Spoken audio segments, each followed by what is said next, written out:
Hello, how are you? This is Lerone Kuntz. I'm here today to answer some of your questions. Really, one particular question that keeps coming up, especially in the video about food. People want to know, do inmates get food from outside? And the broader question that people are asking is whether or not a rich person can come to jail and get special treatment. Like in Diddy's case, people have asked, wouldn't a correction officer bring him some cheesecake? With someone that works in the jail be paid to bring him something that he's not supposed to get, right? And I want to answer that question because I see a lot of you have those kind of questions when I talk about corrections. In Diddy's case, and high-profile inmates like Diddy, Young Thug, Harvey Weinstein, they will not get anything special from the staff or from the officers or anything like that because they're under a lot of scrutiny. You gotta remember, Diddy is being watched like we're talking about him now, but the media is talking about him. Everybody's curious as to what he is dealing with in jail, so he is in the spotlight now. Not only from the media, but the government. The government is still investigating him and his connections with other people. You have the U.S. attorney here in New York. Well, in New York, I'm in Atlanta right now, but in New York, Damian Williams, who's no joke. So would someone take a chance to bring him something? I don't think so. Would he be in an area where he could receive something and nobody would know? No, I don't think so. He is not in general population. He is in an isolated area if he's still on watch. Even if he's not on strict watch to prevent him from hurting himself, I'm just going to put it like that. If he's not on that strict watch anymore, he's still under watch. People are watching him. And any person that works for a facility, be it a correction officer, a nurse, or anybody that is in his, who has access to him, would want to jeopardize everything that they have to bring him a slice of cheesecake or anything else, or him or any other high-profile inmate, anything would be silly. It would be ridiculous. And I'm not saying that those types of things don't happen. I'm not saying that we don't hear reports all the time of people that work in correctional facilities, correction officers, and the like, bringing in stuff for inmates, food, weapons, drugs. These things do happen.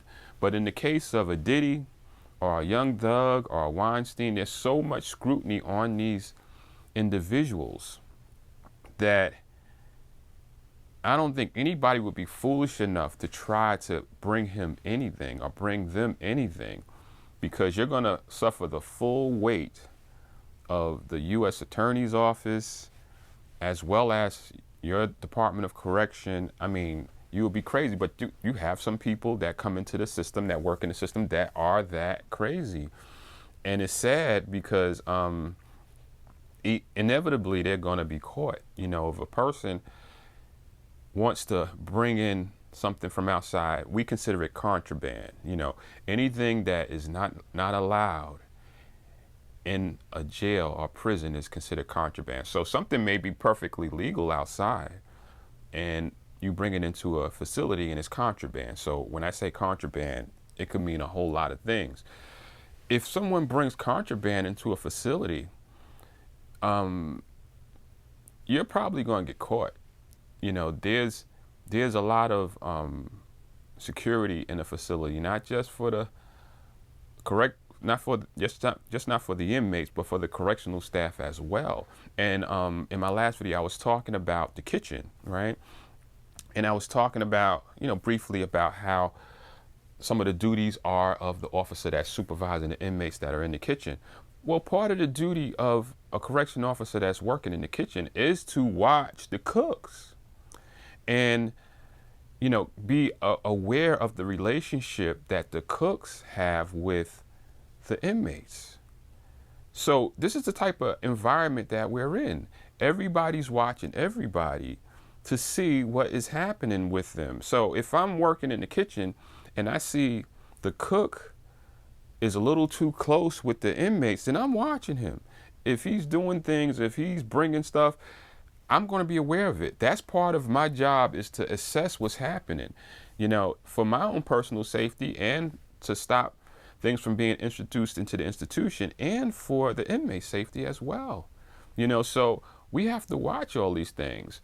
And I'm not saying that it doesn't happen. People that work within the correction department sometimes go astray. And I've worked with 3 officers that have been arrested for bringing in contraband to a facility. And, these are things that maybe the wider public don't hear about or don't understand. Sometimes the things reach the news, but sometimes these things don't reach the news. A lot of times, people who come to work in a correction environment are not always suited to wear the uniform. They don't have the moral compass. They don't have the conviction to actually do a job like this. So eventually they get weeded out within the first 2 or 3 years. A lot of people, it's a high turnover rate. People do get arrested, people do get fired, people quit because it's not for everybody. So those of us who stand the test of time and actually learn the job and actually become good at it, we've gone through those tough periods and we've seen our fellow officers fall. Like I said, I've worked with 3 officers that I know of that have been arrested because they've brought in contraband into the jail. And one of the officers I knew, I'm not going to mention his name, but he seems like an ordinary person. And I came to find out that he had got arrested for bringing in drugs to an inmate. He was bringing drugs in on a regular basis to an inmate that was in our jail. And he got arrested and he got convicted to 2.5 years. And the ironic thing about that is when I left Rikers Island and I moved on to Brooklyn as a correction officer, I was working at Brooklyn Kings County Hospital Prison Ward. And just so have it, it just was a coincidence that he came to the hospital with treatment. He had a leg injury and he came to the hospital for treatment, and I was selected to escort him to the clinic while he came to Kings County, and I got an opportunity to talk to him. And I was asking him, like, yo, man, what happened? Why'd you do that? And he said that he got greedy. He said, I got greedy. They were paying me to bring in drugs to the facility, and I was stupid and I did it. And he was in jail. He did 2.5 years. There's another officer that we used to work with that was bringing in razor blades. He was bringing in straight razors. You can buy a box of 30, 40 razors, and he was bringing in razors and drugs, and he was selling razors for like $25 each. And he was caught, he was arrested, and he was sent to jail. And there was a third officer that was bringing in drugs to the facility, and he was arrested and jailed as well. And, why would a person jeopardize their livelihood and their reputation and become a convicted felon trying to bring something into an institution? That's always a riddle for us when we see this happening. And one thing that goes through your head when you've worked with someone who has been caught doing this, you try to, think about the times you actually work with them and how they interacted with the inmates. Were there any signs? Could you tell that something was wrong? And on 2 occasions where 2 officers were arrested, 2 of the officers that I worked with, when I think back about what it was like when I worked with them, what type of relationship they had with the inmates, it kind of, the signs were there. I could say, like, I could see that something was different in the dynamic between them and the inmates. Because the officer that was bringing in the drugs and the razor blades, I was working in his housing area one day, and you got to understand about correction. You have certain housing areas where officers are there every day. This is their housing area. This is their steady post, and they're working there all the time. And then you have officers like the one that I was at that particular time, where I didn't have a steady post. So I would work in a certain area, maybe 4 days, maybe 2 weeks, and I would move on to the next area. And I was working in this officer's area one day, and we just sitting in the A station kicking it. And this inmates around. You have inmates around, like cleaning stuff up, and just in the area. And I remember this officer saying, he just like said it in passing. He said, that fan is dirty. I need to get that fan cleaned. And like about 4 or 5 inmates heard him say that. And they were like, well, I'll clean it. And they're almost fighting each other to clean this fan. And I'm sitting back and I'm saying, wow, this guy must be a great officer. I mean, he's got that type of control or that type of respect right here in this housing area, where he could just mention that this fan needs to be cleaned, and these inmates will jump and actually want to get it done. And I'm saying, wow, he must be a good officer, because inmates don't want to clean the fan. I mean, you're going to have to order somebody to clean the fan normally, but now you got 4 or 5 inmates almost fighting over the privilege to clean the fan for this officer. And at first glance, I'm like, wow, he's really got a great rapport with these guys. But now, after he got arrested for bringing in razors and drugs, I think about that and I say, wow, that's why the inmates were catering to him and doing what he wanted them to do, was because he was bringing them something, And so they wanted to ingratiate themselves with him.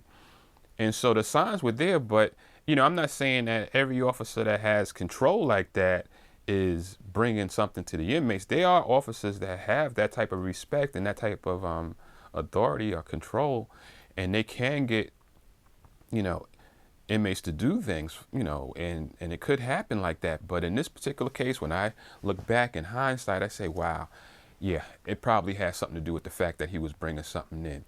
Another occasion when I was working, like I said, some officers work steady. And at that time in my career, I was doing, I didn't have a steady post, so I was circulating throughout the facility. And I worked with this officer. Now, on Rikers Island, they have cells and they have dorms. This particular assignment, I was working in the cell area. And one of the things about the cell area is during the day, you have to run what is called options, meaning that every hour, you're supposed to crack the inmate cell for like about 10 minutes. So the inmates can go in and get whatever they want. If they want to get some food, if they want to get something, whatever they want to get. If they want to go in there and use the bathroom, whatever, you give them the option to go into their cells. But you don't leave their cells open all day, because if the inmate is not in the cell, you don't want to leave his cell open, because it creates problems, because other inmates go in the cell and they steal each other's clothes, they steal each other's commissary and things like that. So you want to just have the option during the time that they're locked out, give them the 10-minute option. You announce it every hour, okay, fellas, on the option, and they'll actually come and get what they want out the cell and put whatever they want in the cell.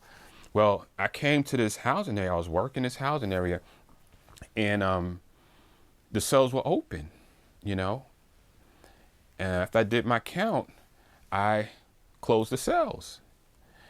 And the inmates were upset that I closed the cells, and they were like, yo, what are you doing, man? Why are you closing the cells? And I'm like, the cells are supposed to be closed, the option is over. And the inmates were like really upset, like they had never been told that their cells were supposed to be closed. And they all started this commotion in the corridor near the day room, and I'm like, telling them like, yo, man, this is how it is, man. You know, this is the rule. And these inmates, honestly, I felt like they honestly felt that they were right. They honestly felt like this officer should not be closing our cells. And then the officer that I'm talking about, the officer that was found out to be bringing in drugs to the inmates, he like called the inmates to the side and he said a few soft-spoken words to these inmates, and all of them just was like, okay. They all dispersed, they nodded to me and they just walked away, and I was saying, that's odd, because for whatever reason, these inmates really felt that they were right. And usually, when you have issues like this and inmates actually believe that they are in the right, they're not going to relent. They're going to bring it, right? So I'm thinking like, yeah, this is what's going to happen today. We're going to have an issue back here today. But this officer said a few soft-spoken words to these inmates, and they were cool with it. And I was like, man, either this officer, I don't know what he was doing. I'm like something ain't right here, because we know as an officer, you're supposed to be running these options. Obviously, he's not running the options, but he calmed these inmates down in like 2 seconds. Months later, find out that he's bringing in drugs to the inmates. So, like, in hindsight, I'm saying, yeah, there was a red flag there. I kind of saw something that was kind of unusual, But the way it goes down is that when someone is bringing something into the facility, and say like they have somebody in the jail that they're bringing this stuff to an inmate. Say for example, in the case of drugs, an officer is bringing drugs to an inmate in the facility, and he's getting paid by someone on the outside. Like now you have, these cash apps and stuff like that. So they'll have a relative or somebody send cash app, or, or just meet with somebody outside the facility, or when they're on their own time, when they're not at work, they'll give the person the drugs, they'll get the person money and say, hey, take this inside and give it to so-and-so. Or they say, take this cheesecake inside, like some of y'all think, take this cheesecake inside to Diddy, here's $1,000, do that. In those cases, when this happens, it can happen. I'm not saying it doesn't, but eventually the person will get caught. And you know how they'll get caught? Either they'll get caught bringing the stuff in, because you have an officer that's on the front gate that is actually doing their job and inspecting who comes through and what they're carrying, and eventually they'll get caught that way. But if they don't get caught that way, what usually happens is that the inmates will tell. The inmates will tell on the officer.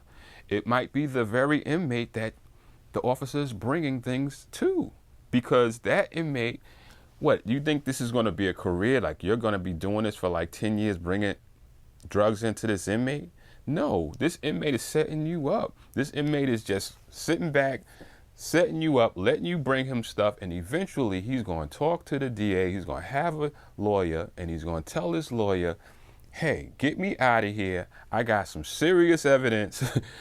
And if I give it up, I want to get out of this facility. I want to be released. Or he might just want to be transferred to a better jail that's closer to his family or whatever. But he's going to give you up. He's going to give the office up. And it happens every time. And then it may even be another inmate that he's not bringing stuff to and is jealous and say, hey, man, I got some information on an officer that's bringing drugs into the facility. What can you do for me? So eventually the officer is going to get caught, and he then is going to be a convicted felon. And what are the prospects in this society for people who are convicted felons? They're very slim, like there's a lot of problems once you are convicted of a felon in this society. And once you're convicted of a felony in this society, in terms of employment and housing and things like that, so is it worth it? No, it's not. And it can be deadly, it can be detrimental to the inmates as well as the staff if you have someone bringing in drugs, or in the other officer's case that I described, bringing in razor blades. You know, some just recently I heard that some facility had a gun in it or something. I read something like that. So these types of things can affect everybody, and it's greed and people who don't have a moral compass coming into the profession.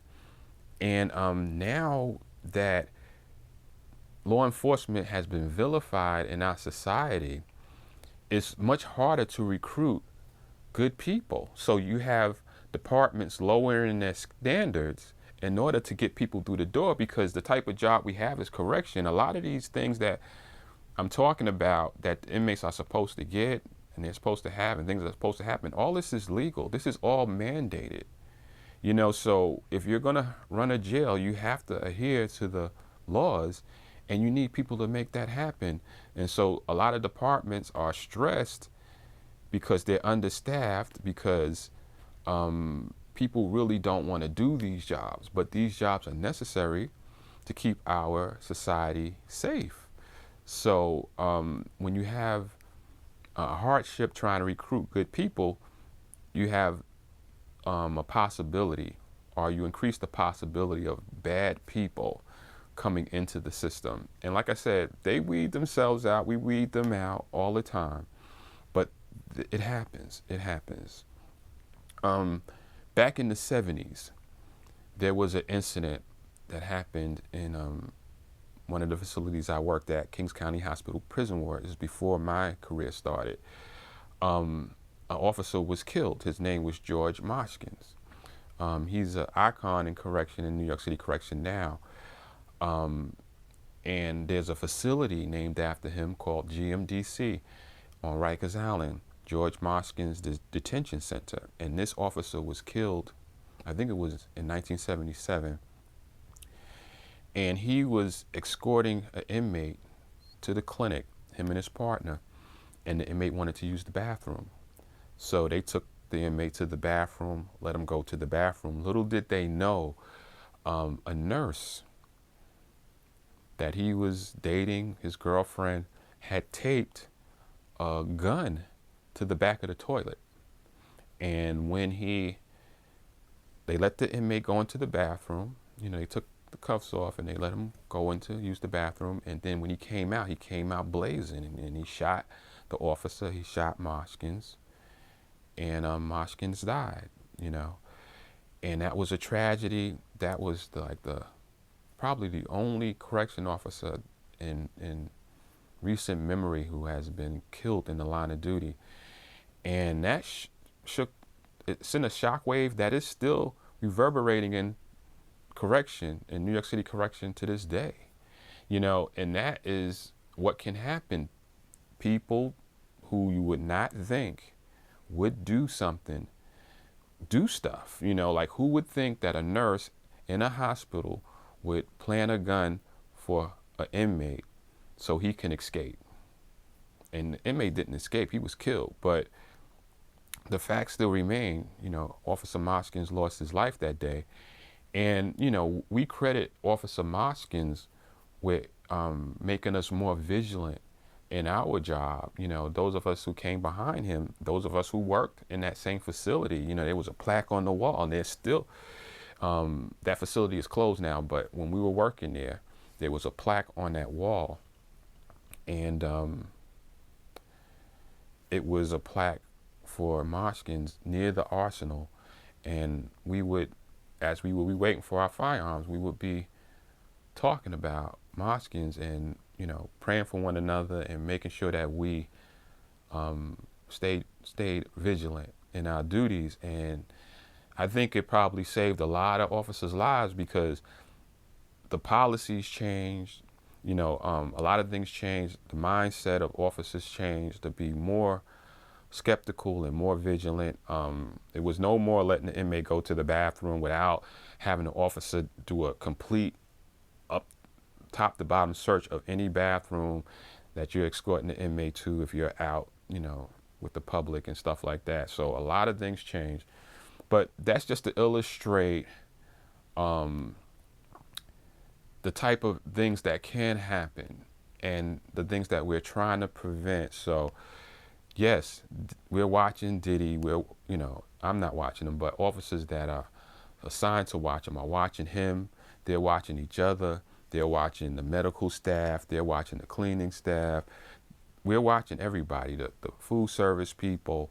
That's all part of the job. That's what jail is like, and it's a dangerous job, but it's a job that has to be done, and some of us have to do it, and hopefully those of us who accept that responsibility have the moral compass and the understanding to do the job correctly or either get out of the business, right? So yeah, I answered that question, I hope. I see that a lot of people have questions, and I try to go through all the comments and just try to get a sense of what people are asking or what people are thinking.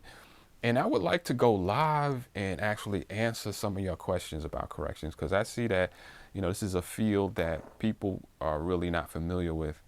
So if y'all want me to go live, let me know in the comments, and I'll set it up so we can have this conversation or these conversations about this, because it seems like it's a interesting topic for most people, and I wouldn't mind sharing what I know about the business. So I'm going to leave it there, and as always, thanks for stopping by and checking me out, and until next time, peace and stay safe.